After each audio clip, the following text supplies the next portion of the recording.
దేవుని నామానికి మహిమ కలుగును గాక. ప్రియ దేవుని బిడ్డలారా, ప్రతి ఉదయకాలం ఈ దినం దేవుని వాగ్దానం చూస్తున్న ప్రియ దేవుని బిడ్డలందరూ ప్రత్యేకమైన వందనాలు. దేవుని బిడ్డలారా, మీ అందరు బాగున్నారా? ప్రతి ఉదయకాలం దేవుడే మనతో మాట్లాడుతూ ఒక వాక్కునిచ్చి మనల్ని మంచిగా నడిపిస్తూ ఉండగా ఆయనకు అనుకూలంగా మార్చబడదాం. దేవుడు ఇచ్చిన వాగ్దానాలన్నీ హృదయపూర్వకంగా తీసుకుంటూ దైవికంగా ముందుకు కొనసాగుదాం. ఈ దినం దేవుడు మనతో ఏం మాట్లాడుతున్నాడు చూద్దాం. పరిశుద్ధ లేఖన గ్రంథంలోంచి కీర్తనలు 84వ దావీదు కీర్తన 10వ వచనం చదువుకుందాం. నీ ఆవరణంలో ఒక్క దినము గడుపుట 1000 దినముల కంటే శ్రేష్టము.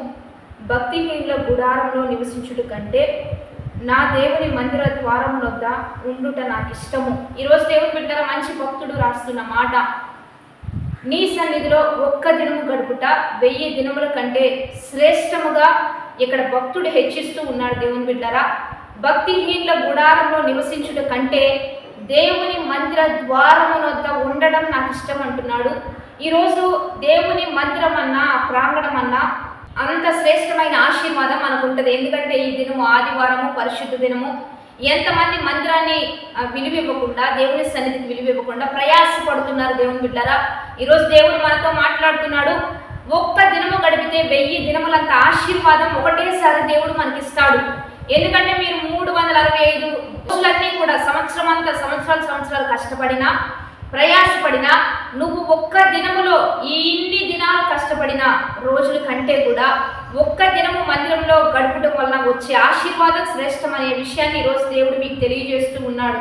ఎందుకంటే మీ సంపద అయినా, మీ ఆస్తి అయినా, నీ కష్టమైనా, నీ ప్రయాస అయినా, నీకు బలమైన సమస్తం దేవుడే మనకి ఇవ్వాలి. దేవుడే సృజించాడు. దేవుని వల్లనే సమస్తం కలుగుతూ ఉన్నాయి కనుక దేవుణ్ణే విడిచిపెట్టుకుంటే 165 రోజులు మీరు కష్టపడినా దేవుని బిడ్డలారా, ఒక్క దినము దేవుని సన్నిధిలో మీరు గడపడం వలన ఎంత ఆశీర్వాదం దేవుడు మీకు ఇస్తానని వాగ్దానం చేస్తూ ఉండగా, సమస్తం కలిగించిన వాడు, సమస్తం ఇచ్చేవాడు దేవాతి దేవుడు మాత్రమే కనుక ఆయన సహాయంతో ఒక రోజును ప్రారంభించడం, ఆయన సహాయంతో ఒక నెలను కానీ, సంవత్సరాన్ని కానీ, రోజులను కానీ, ఒక వారంలో మనం ముందుకు కొనసాగడం అది ధన్యత.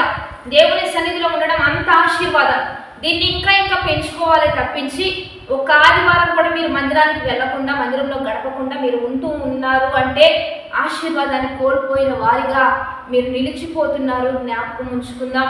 ఎందుకంటే ఈ రోజుల్లో చాలా దీవెనలు, చాలా ఆశీర్వాదాలు అనేకులు పొందుకోలేని పరిస్థితుల్లో ఉంటూ ఉండగా ఆదివారం విలువించి చూడండి. ఆదివారానికి దేవుని సన్నిధిలో దీవించబడిన భక్తుడు, ఆశీర్వదించబడిన భక్తుడు ఆ మందిర ప్రాంగణంలో ద్వారం వద్ద ఉండడమే నాకు ఇష్టం అంటూ ఉండగా, ఈరోజు దేవుని బిడ్డారా, మీకు కృపాక్షేమంలో మీ వెంట రావాలన్నా, మీ గిన్నెలు నిండి పొర్లి పారాలన్నా, యెహోవా ఆశీర్వాదం మీతో ఉండాలన్నా, చిరకాలం దేవుని సన్నిధిలో ఉంటానని దావీదు సెలవిస్తూ ఉండగా మందిరం విలువ తెలుసుకుంటూ దైవికంగా ఎదుగుతూ ఆత్మీయంగా బలపడదాం.